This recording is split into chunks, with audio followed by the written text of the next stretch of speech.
As society looks for new ways to treat mental distresses of all varieties, one doctor in particular, Dr. Sam Ivey, has found a most novel way to see if his patients are ready to be released. A work release program unlike any other has been put into motion, one that sees the good doctor, himself formerly a DJ, inviting the very inmates to run the show, give testimonies, to screen phone calls, schedule interviews, and prove that they can handle a job, responsibilities, and all of that with temperance. Since the Looneybin itself sits high atop a hill, Dr. Sam Ivey has simply put up an antenna, and of course with the internet, now not only can Canton, Ohio hear the progress being made, but so can the entire world. Welcome to the Looneybin. Greetings, and yes, that is true. You have indeed reached the Looneybin. Dr. Sam Ivey here, 102.5 FM NEOPA radio. I'm going to zip right into this. You're about to meet and hear Daniel Cleland. For those of you that haven't heard Savage Existence, and I didn't prior to this interview being scheduled, you're going to love it, especially if you're a fan of the heavier stuff that isn't like in the realm of death metal kind of heavy. You're going to be really happy. Dude, why don't you tell him about the rain that came, dude? It pretty much washed out everything. Yeah, that's true. There was supposed to be an interview done, I don't know, about a week or so before the Queensryche show. Maybe that same week. And yeah, the storm did knock everything out. Dude, that wasn't a storm. That was like a Noahic battle, dude. And I was ready. I had a great big dinghy, and I was gonna fill it, man. For instance, I had 2 roosters so that I could get eggs if it didn't stop raining, man. You know, buddy, that I don't think that was going to work very well for you in the long... Nah, dude, you have no idea. I was also gonna make sure that I had milk and steak, because I had 2 bulls, man. I didn't know how I was gonna get a bull onto a dinghy. Is this how you spent your weekend off from the Looneybin? Yeah, man, you have no idea how hard it is to get a bull onto a dinghy. You have no idea how hard it is to get milk out of a bull either.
Greetings, friends, and welcome to the Looneybin. Dr. Sam DiGangi with the awesome privilege of interviewing Daniel Cleland from Savage Existence. Welcome to the Looneybin. What's up, Sam? Thanks for having me, brother. Wonderful to have you. For those of you that don't know, this is the most patient man in existence. A storm ripped through Ohio and pretty much tried to like biblically wipe us out. We had no electricity forever, and this poor man was waiting to do the interview. That's why he's getting the entire hour tonight. So friends, crank your radio very, very loud.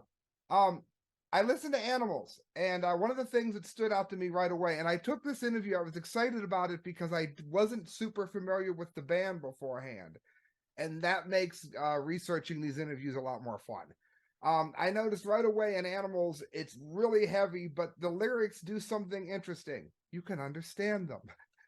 Was that something that people set out to do with the band? Wasn't to just, see how low you could growl, but to actually have diction and the ability to hear the song? Yeah.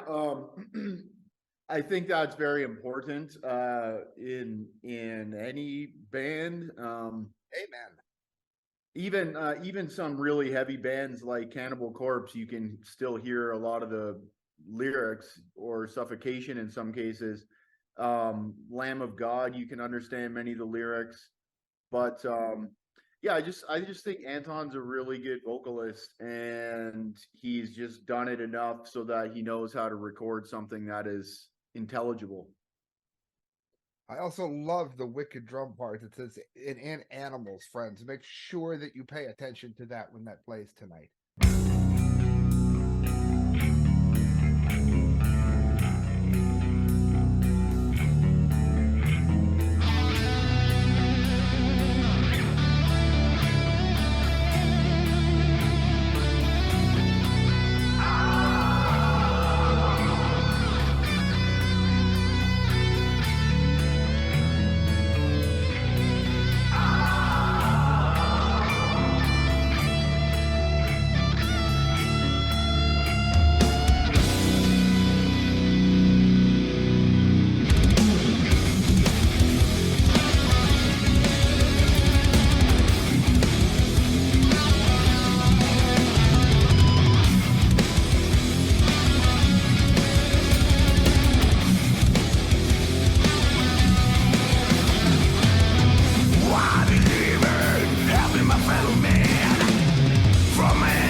I will identify as I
The Looneybin. Yes, that is Savage Existence with I Identify as Hard. Yes, and they do a much better job at it than Elliot Page. Oh, for crying out loud. After that, we did hear Animals, following, of course, a piece of the interview that you guys are going to get to hear tonight. There is more on the way, and we're going to get right to it as soon as we hear a word from our sponsor. Elliot Page, for crying out loud. This is Vinny from Bosch Investigation Services. Let me ask you a question. You sick of going to the bank? You sick of applying for the loan just to find out you don't get it? You sick of rejection letters? Let me tell you what you do. You come down to Bosch Investigation Services. We'll send a couple of our associates to the bank. And after they hear the way things are gonna be, bada bang, bada bang, you get your loan. No more rejection letters. It's Bosch Investigation Services. The loan! No, give me the loan! Get off my neck! Come in the back door, ask for Vinny. Leap of Faith, the new single, has some interesting guitar tones. They have higher qualities, but they're still very deep, very ominous. For the tech heads listening, how was that achieved? Well, there's a lot of harmonics done. We recorded everything through Kemper's in the studio, and Andres performed that whole song on lead and rhythm guitars as well as bass in the studio. When we recorded the album, I wrote 6 of the songs and Anton wrote 3 of the songs. So in the studio, I'm talking about the new album right now, the self-titled album, which is coming out in 11 days. So I wrote 6 of the songs. Anton wrote 3 of the songs, and for the songs that Anton wrote, he taught Andres how to play those. So and Andres created his own leads for that, and so the performance in the studio was with Andres's equipment. He's using a 7-string Schecter, which has really good harmonics, and also he's got the expression pedal from Kemper, so he can set, like, you know, the whammy or the wah or anything like that using that expression pedal, and just use the same pedal with it. And yeah, I think they just, you know, constantly try to have really fat rhythms. So the way Logan Mater, our producer, records the rhythms is he lays down 2 rhythms for right and left. So there's actually 4 rhythm tracks that we have to record, rhythm guitar, and then he'll do leads on top of that. So, and then there might even be 2 leads on top of that to get that really full kind of, you know, octave. Like there might be, you know, 2 or 3 octaves in one note, right? So Gotcha. yeah. That actually feeds into a later question, but I want to go with it because take us into the writing process. Some bands have songs first, riffs first, lyrics first, and I know there's always exceptions, but take us into how Savage Existence does it. Yeah, in my particular case, it usually involves me in a closed room somewhere. Just you know, I'll if I'm feeling in the creative mood, I'll go grab a couple drinks and go into the rehearsal studio and light up the guitar and just start practicing and playing through scales, and then just, you know, kind of screwing around, getting a feel for the beat, come up with some riffs. And I have this beautiful little application on my cell phone called BandLab. And so when I'm doing riffs, I can, if I come up with anything, I'll just record it on my cell phone. And if it's you know, if there's a sequence that I come up with, then I'll put a click track to it and just lay it down. Sometimes I come up with a whole song in, like, you know, a few hours. That gets tweaked later. That's a great feeling too, isn't it? Yeah, it is. Yeah, it's really fun. You know, we've got a whole bunch of stuff also laid down for our third album, which we'll be putting together later this year. But yeah, even with that application, I can do layers. I can put a couple guitars. I can put bass, all to a click track just with my cell phone. So that's usually how I do it personally. What's the name of that app again? BandLab. BandLab. Yeah. So it's pretty convenient. So I've got a pair of like Bose Bluetooth headphones. So what you do is you find your click track, and when you hit record, the click plays in your ears, but the mic's recording from the cell phone.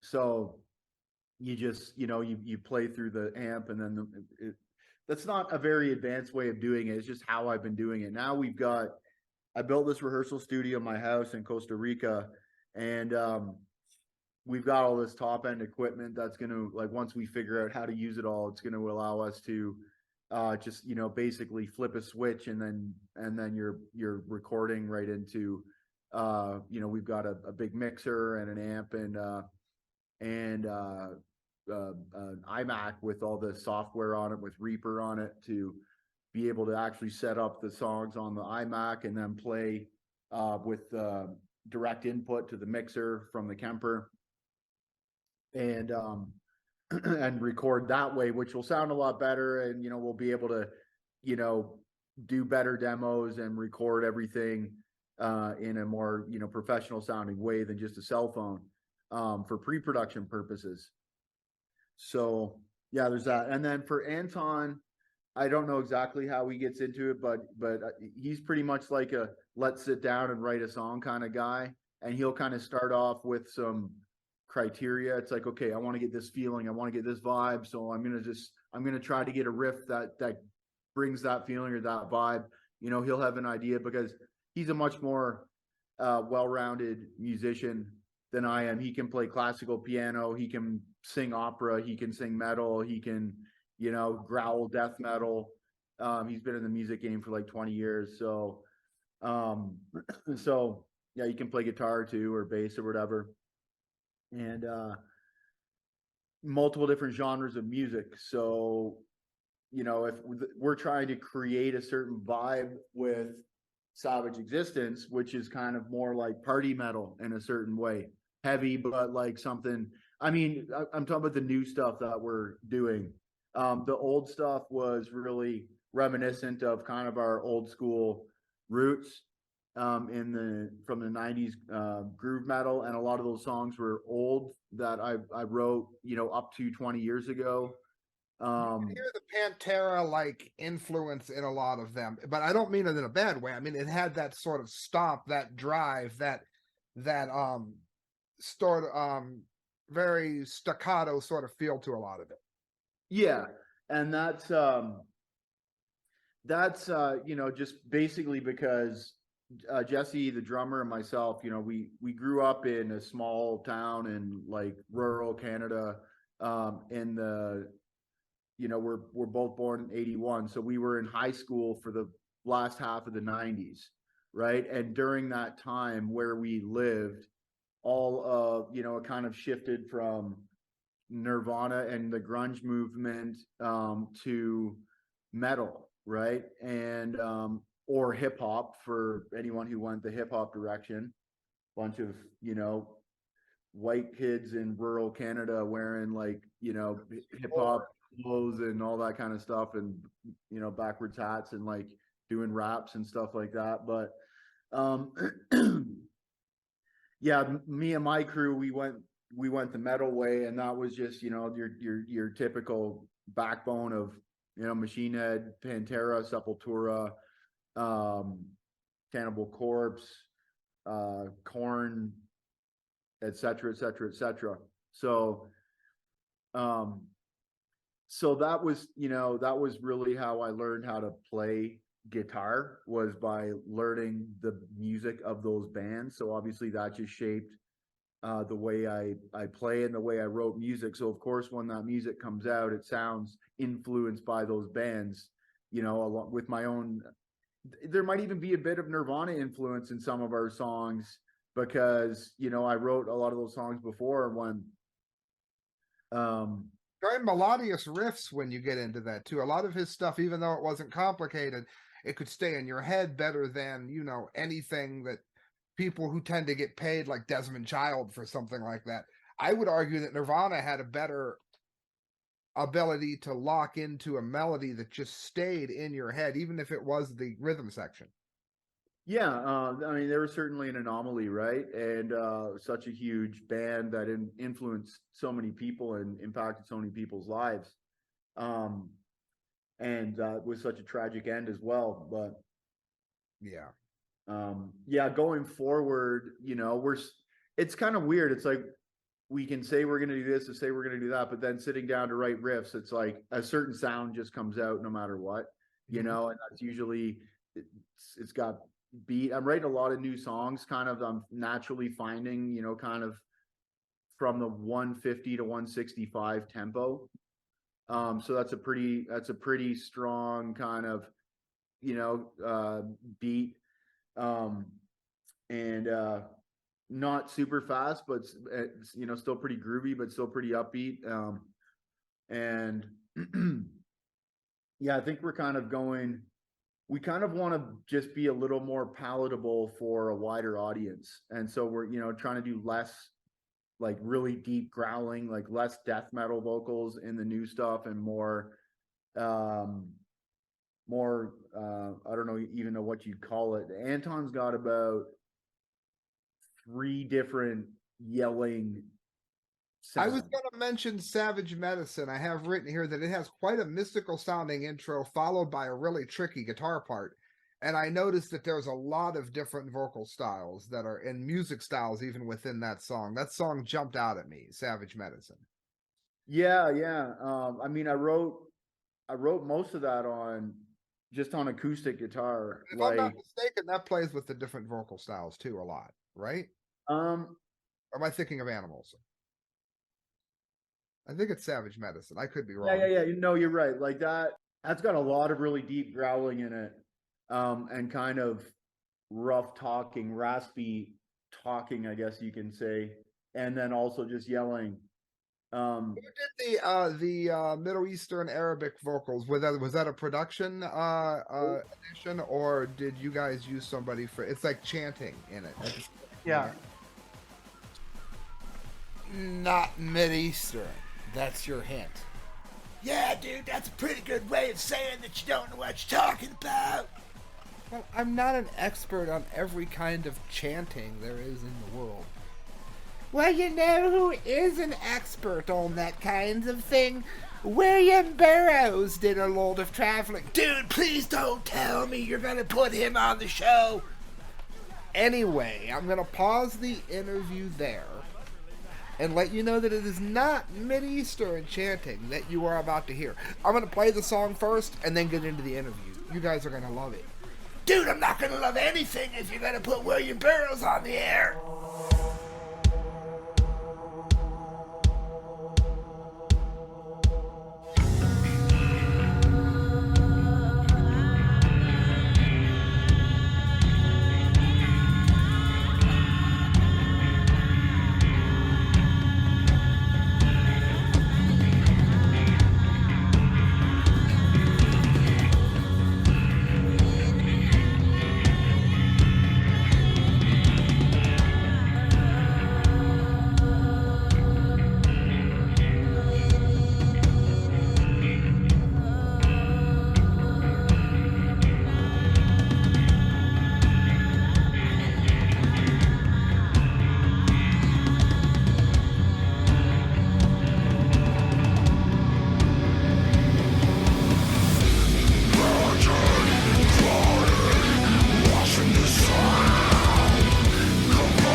So,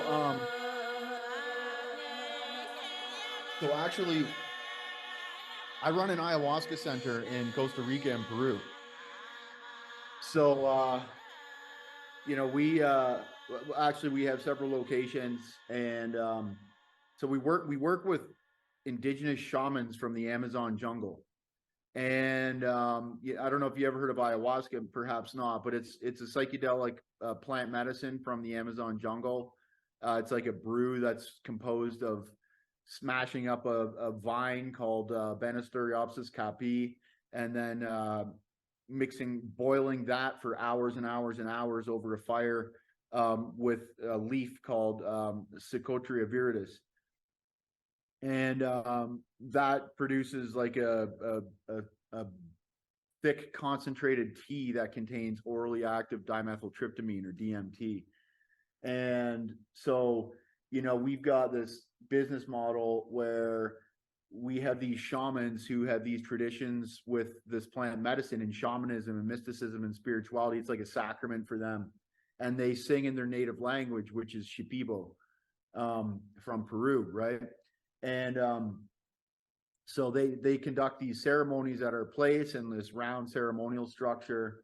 And we have Westerners who come from around the developed world and sit in these ceremonies with these indigenous shamans, and they drink this psychedelic medicine, and these shamans take them on a visual and audible journey throughout the ceremony, which can last like 4 or 5 hours. And so we had a couple of those shamans come over to my house in Costa Rica, and Logan Mader was here, and he set up a mic and recorded them singing their Icaros, which are what they call their chants. That is interesting. I'm very happy I asked that question now. I really am. It was definitely not a production effect. It's at the beginning of Winds of Issue. Aha.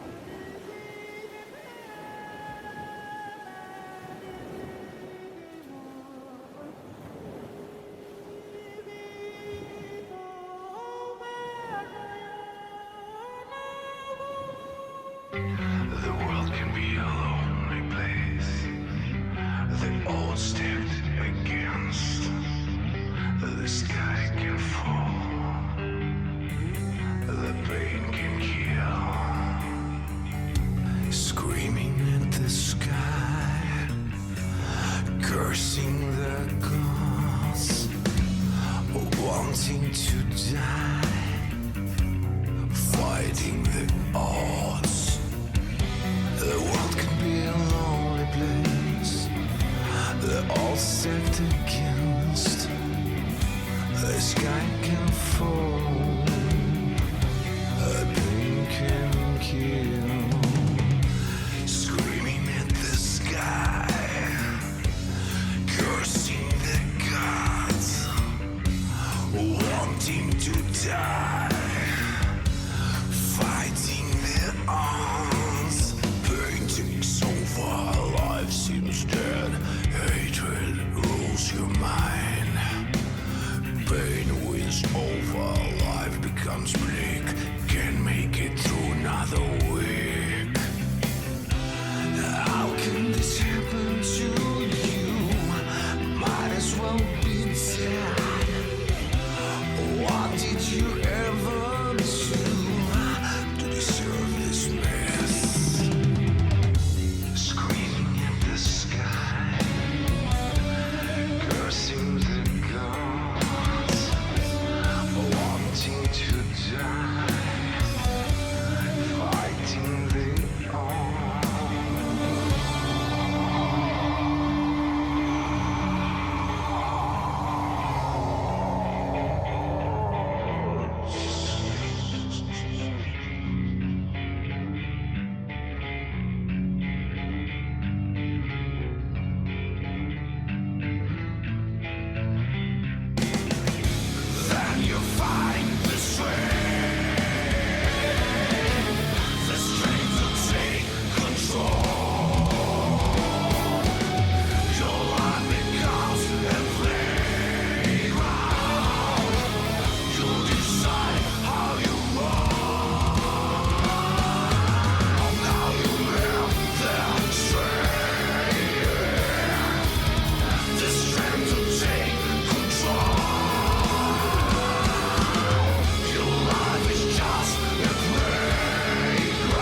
Savage Medicine, followed by another clip from the interview with Daniel Cleland, Savage Existence. Then I played the one we're talking about, Winds of Shiznit, we'll say it that way. All the music tonight has been censored by yours truly, by the way. Being a Christian myself, I always enjoy talking to people who have other points of view and other religions. And by that I mean I don't think that all drug use is wrong. I think there are instances, and I know many Christians do not agree, when that kind of thing can be helpful. Dude, I can't think of a time when it hasn't been helpful, man. Well, you know, buddy, that could be why you're in there. Anyway, friends, I want to get on with the interview, but first I do want to bring... No, dude, no, please don't bring him on the air. No, he goes on forever and he rambles on and on. Just relax, buddy. Oh, no. William Burroughs, could you concisely and quickly tell us about your experience when you were trying to find Yahweh? You wrote about it in one of your books. Dude, he can't do anything concisely. My overall experience with the drug has been one of adventure. When I went out... Wait, Mr. Burroughs, we don't have a lot of time. You said it had, you could speak from one mind to the other. You speak of telepathy, the reason why we took the journey. Mr. Burroughs, could you move it along? We had spent quite some time on the road, as many of you know. Shortly after the shooting death of my wife... Mr. Burroughs, please, could you wrap it up?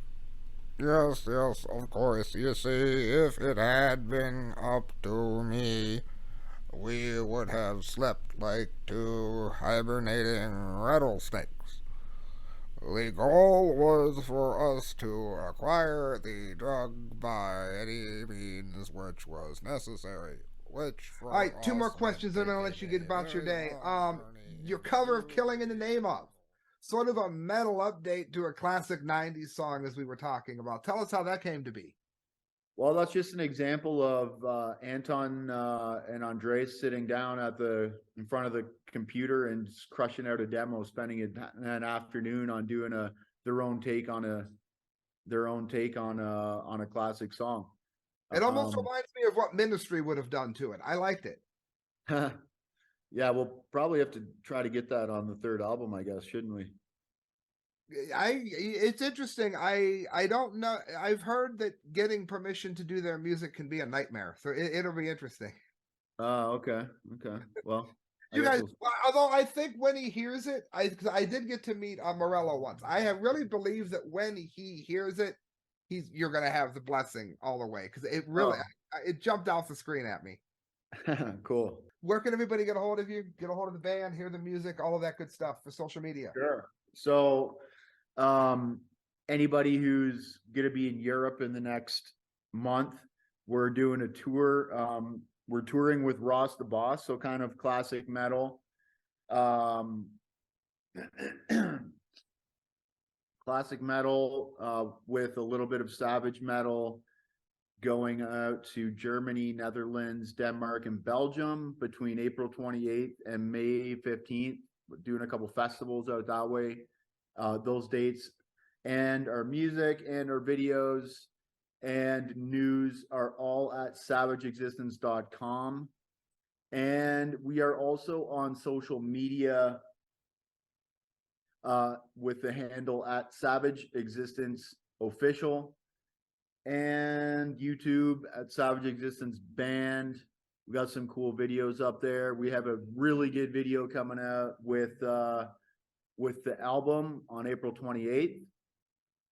I'm telling you, friends, I was not super familiar with the band until I got this interview, and I went to where he just told you, went through the videos. Friends, you're going to want to listen to every one of them.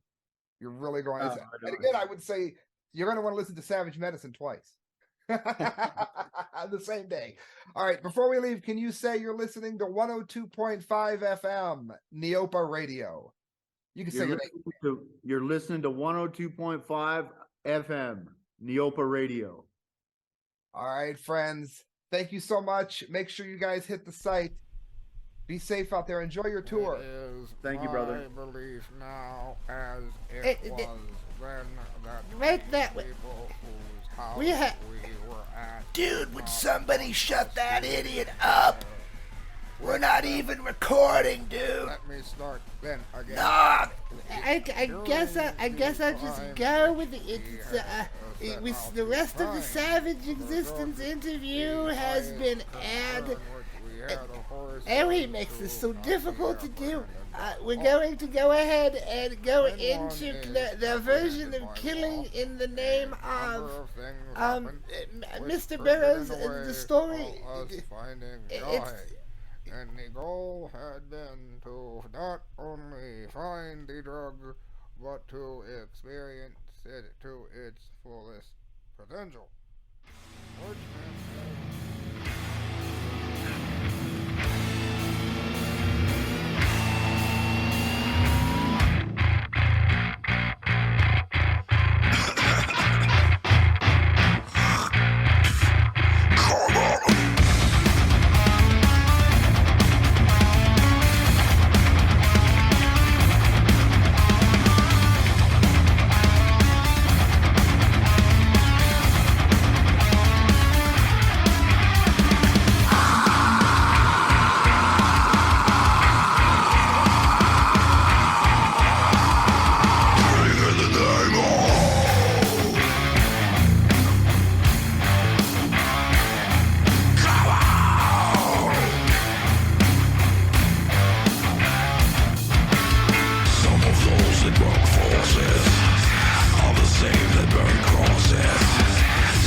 And now you do what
they told ya.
It does not imply in any way that the ultimate experience of the drug cannot be obtained. The goal of psychic expansion has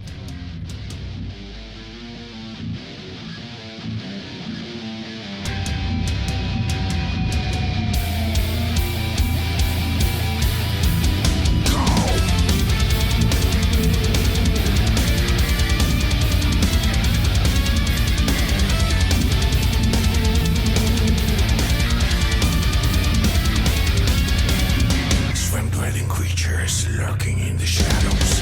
The slimy fingers go beyond the shadows. Handling in policy, influencing the lives. Controlling what we see, manipulating us. Pure chronic demons, corrupting otherwise. Well-intentioned humans still resistant to the draws. Infecting every level in obscure motivations. Building up the power to control all of us.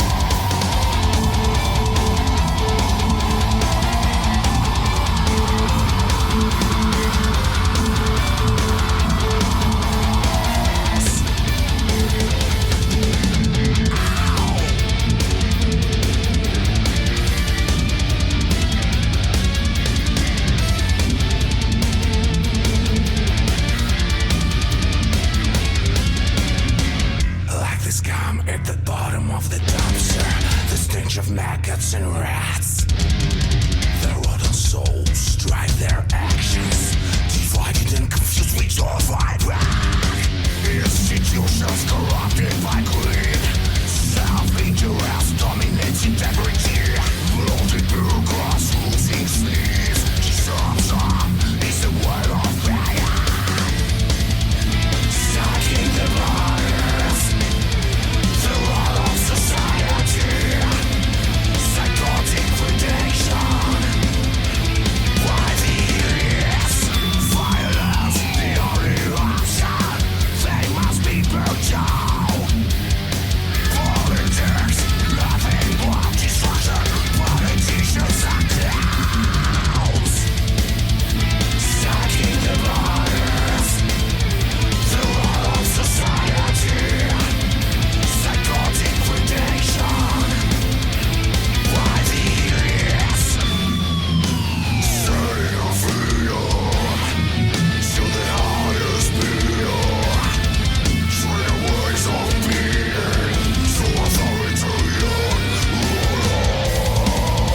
Stopping the wicked, the rot of society, psychotic predation. Why the idiots? Chemical prescriptions, pill-skin kids, natural solutions, outlawed by notice givers.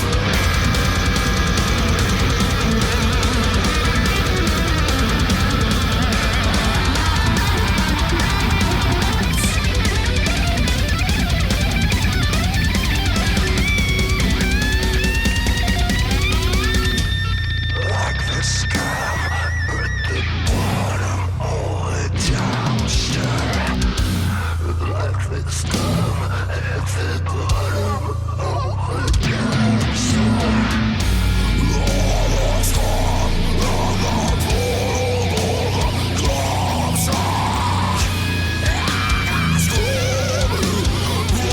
of the dumpster.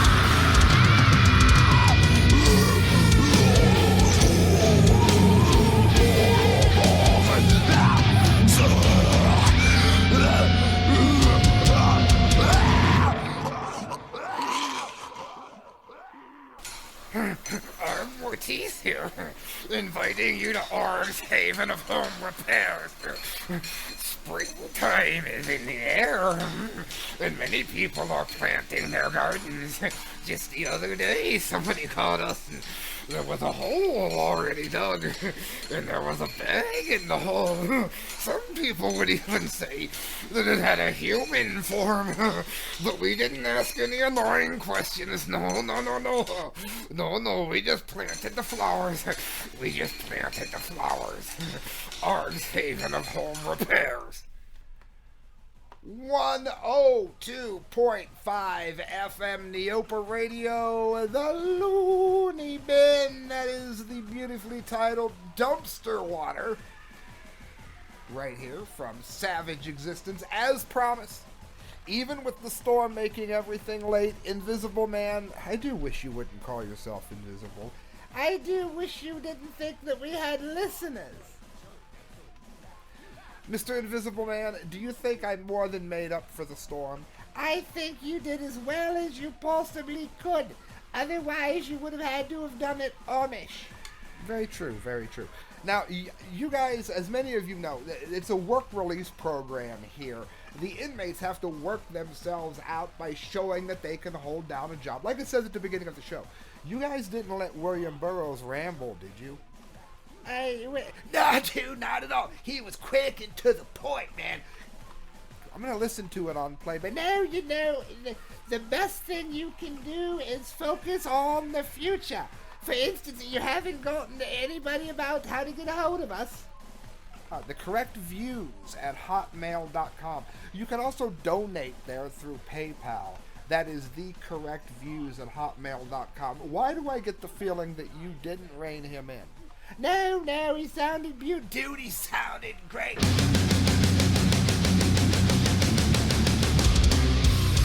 Steady blows to the head on the loom.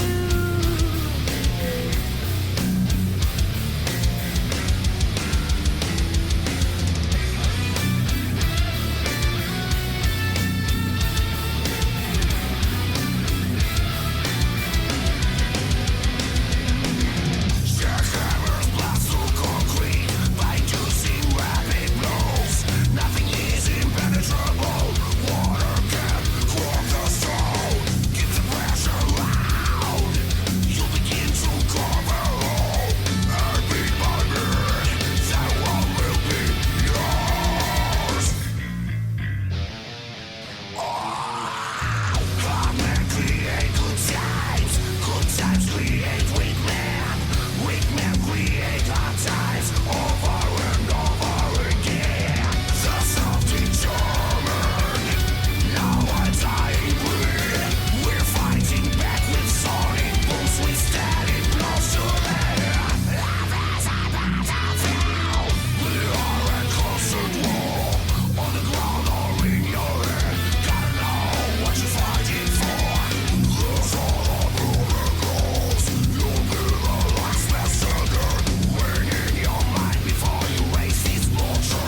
Don't forget you can donate at the correctviews@hotmail.com. Yeah, man, you can do that through PayPal. Please hit subscribe. Please hit share. And remember, man, the Looneybin, when failure is the only option. Buddy, that's supposed to be when failure isn't an option.